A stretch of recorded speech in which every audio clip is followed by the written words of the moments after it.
the league expansion, which we pretty much know that this was going to happen. It's just a matter of when. But the league is now talking about expanding to one back to Seattle, and then Las Vegas being able to get a team there on their end. So initially, bro, just what's your thoughts on the NBA wanting to expand, and do you think this is a good thing for the NBA?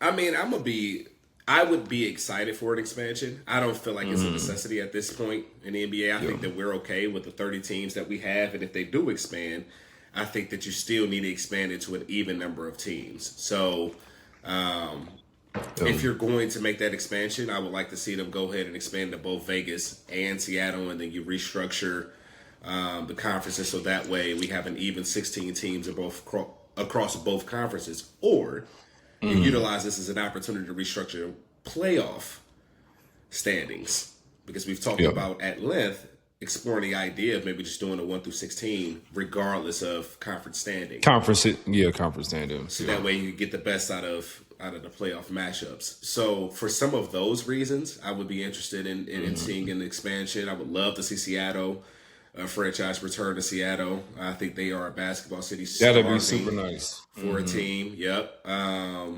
And obviously, we all know with the kind of revenue driving allure and attraction that Vegas carries. Of course. So, two great cities, though. Two great Yeah. cities. And I was thinking with Vegas, now that would be what the four professional team that they will have in Vegas because you have what? The Aces, Raiders, Raiders, Aces, yep. A hockey the team. Oakland A's. Also, they do got a hockey team, and then the Oakland A's are Yeah. just now. I think this would be their first year in Vegas. And I think the Knights Um, won, I think they won a cup within the last they four probably, I think years. so. You may be right. They're a I think you really may be good right. team. And then adding an NBA team, so I think that's a really good thing for Vegas. Shockingly, people don't realize, but a lot of people take their families to Vegas.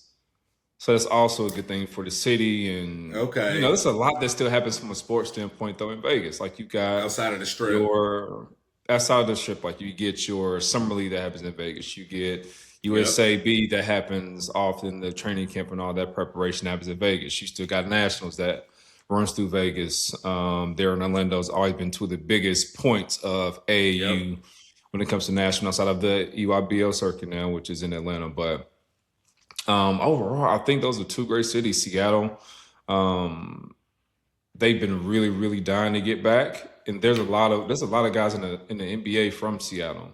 I think Yeah, maybe quietly, Seattle has become a NBA like I factory. know Paolo, Dejounte Murray. I'm Yep. not sure Yep. if Jaden McDaniels is from Seattle too. He I think may he's from that be area too.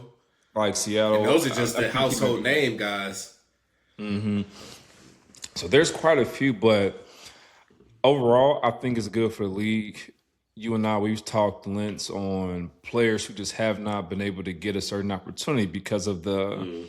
caliber of teams they walk into. Like you have players like Rob Dillingham who had to walk into a team with Minnesota Timberwolves. Reed Shepard walked into a team with Houston Rockets where they already have a capable, more than capable leading point guard in Fred VanVleet before he got hurt.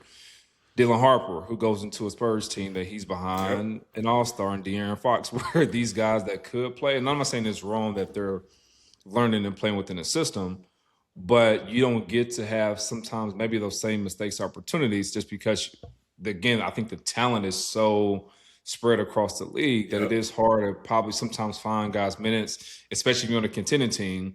That was my concern with Rob, and we've kind of seen some of those things come to fruition where he was just never really able to crack a spot, and that's not to blame the Minnesota Timberwolves organization because it is a lot of Or his play Rob. style. Yeah, or Rob. Sometimes it's the nature, and young guys need opportunity to be able to fail early.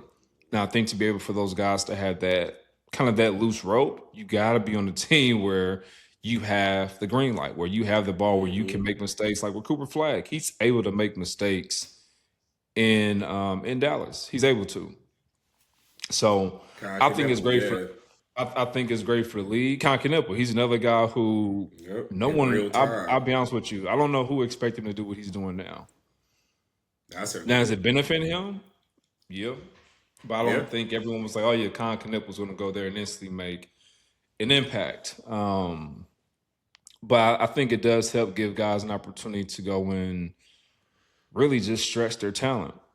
Because I know there's guys in the G League too that's just not getting probably an opportunity because of the roster construction of everyone else's roster now. It's an excellent point. And people may not think that having an extra 14, 12 men on, 22 players into the league or whatever you want to cut it, 25, 30, people think that doesn't help. And I'm like, man, that's a lot of extra players that get an opportunity to play some basketball.